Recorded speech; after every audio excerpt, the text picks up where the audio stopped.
Bible literature ministry అనుదిన ధ్యానములు June 18 అంశము మనల్ని మనం తగ్గించుకుంటే వాక్యము యాకోబు రాసిన పత్రిక 4వ అధ్యాయము 10వ వచనము ప్రభువు దృష్టికి మిమ్మును మీరు తగ్గించుకొనుడి అప్పుడాయన మిమ్మును హెచ్చించును. ప్రభువునందు ప్రియులారా, నేటి వాక్యమును ధ్యానించుకుందాము. ఈ లోకంలో మనల్ని మనం తగ్గించుకొని జీవించడమంటే అదేమంత ఆషామాషీ విషయం కాదు. క్రైస్తవులలో చాలామంది అబద్ధాలు చెప్పకుండా, దొంగతనం చేయకుండా, ఇతరులను మోసగించకుండా చాలా నిజాయితీగా ఉంటారు. కాని తమ్మును తాము తగ్గించుకొని ఉండలేరు. తాము నీతిగా జీవిస్తున్నామనే గర్వంతో అందరికంటే గొప్పగా ఫీలవుతుంటారు. తగ్గించుకోవడం, హెచ్చించుకోవడం అనేది హృదయ సంబంధమైనది. పైకి దీనత్వము కలిగి ఉన్నట్లు కనిపించినా హృదయమంతా గర్వంతో నిండి ఉండవచ్చు. తగ్గించుకొని జీవించటానికి అవసరమైనది దీనమనస్సు. పుట్టుకతోనే ఎవరికీ దీనమనస్సు రాదు. పెరుగుతున్న కొలది కాలక్రమేణా మనం అలవర్చుకోవలసి ఉంటుంది. మన అభిరుచులు, అలవాట్లు, అభిప్రాయాలు, ఆలోచనలు మనమీద ప్రభావం చూపించి మనం తగ్గించుకొని లేదా హెచ్చించుకొని జీవించేలా చేస్తాయి. శరీరానుసారంగా జీవించేవారి మీద ఈ లోకము యొక్క ప్రభావం ఎక్కువగా ఉంటుంది. మన చుట్టూ గొప్పగా జీవించే వారిలా మనం జీవించాలని అనుకుంటే వారిలా మనం కూడా ధనము సంపాదించుకొని ఆస్తులు కూడబెట్టుకోవాల్సి వస్తుంది. గొప్పగా జీవించే వారితో పోటీ పడేవారు దేవుని మీద ఆధారపడలేరు. దేవుని మీద ఆధారపడి జీవించేవాళ్లు ఇతరులను చూసి వ్యసనపడరు, వాళ్లలా జీవించాలని కోరుకోరు. దేవుడు ఇచ్చిన దానితో తృప్తిపడి జీవిస్తారు.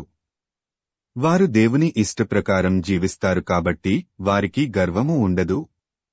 మనుష్యుడా ఏది ఉత్తమమో అది నీకు తెలియజేయబడియున్నది. న్యాయముగా నడుచుకొనుటయు, కనికరమును ప్రేమించుటయు, దీనమనస్సు కలిగి నీ దేవుని ఎదుట ప్రవర్తించుటయు ఇంతేగదా యెహోవా నిన్నడుగుచున్నాడు. మీకా 6:8. దీనమనస్సు కలిగి దేవుని ఎదుట ప్రవర్తించడమంటే దేవుని దృష్టికి మనల్ని మనం తగ్గించుకొని జీవించడమే.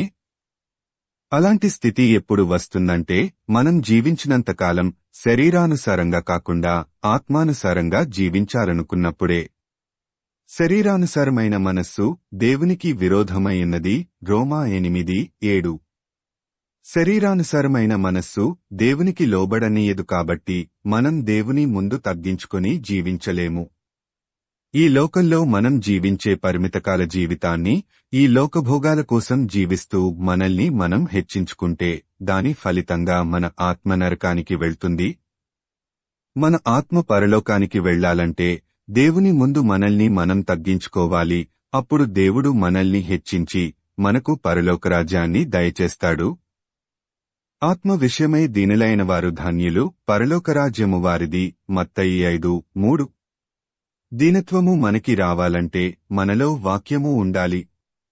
దివారాత్రము మనం వాక్యము ధ్యానిస్తూ ఉంటే మనల్ని మనం హెచ్చించుకోలేము.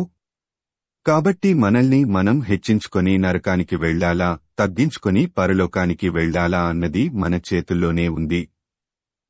మరి ప్రభువు ముందు తగ్గించుకొని జీవించడానికి నీవు సిద్ధమా? ప్రార్థించుకుందాము. ప్రభువా, ఈ లోకములో జీవించినంతకాలము మమ్మల్ని మేము హెచ్చించుకొనకుండా తగ్గించుకొని జీవించే మనసు మాకు దయచేయమని యేసయ్య నామమున అడుగుతున్నాము తండ్రి. ఆమేన్. ప్రభువునందు ప్రియులారా, మార్కు సువార్త 16వ అధ్యాయము 15వ వచనములో మీరు సర్వలోకమునకు వెళ్లి సర్వసృష్టికి సువార్త ప్రకటించుడి అని యేసు ప్రభువు చెప్పాడు. కాబట్టి సువార్తను ప్రకటించడంలో భాగంగా ఈ వాక్యమును మీ స్నేహితులు, బంధువులకు షేర్ చేయమని ప్రభువు నామమున కోరుతున్నాను. దేవుడు మిమ్మును దీవించునుగాక.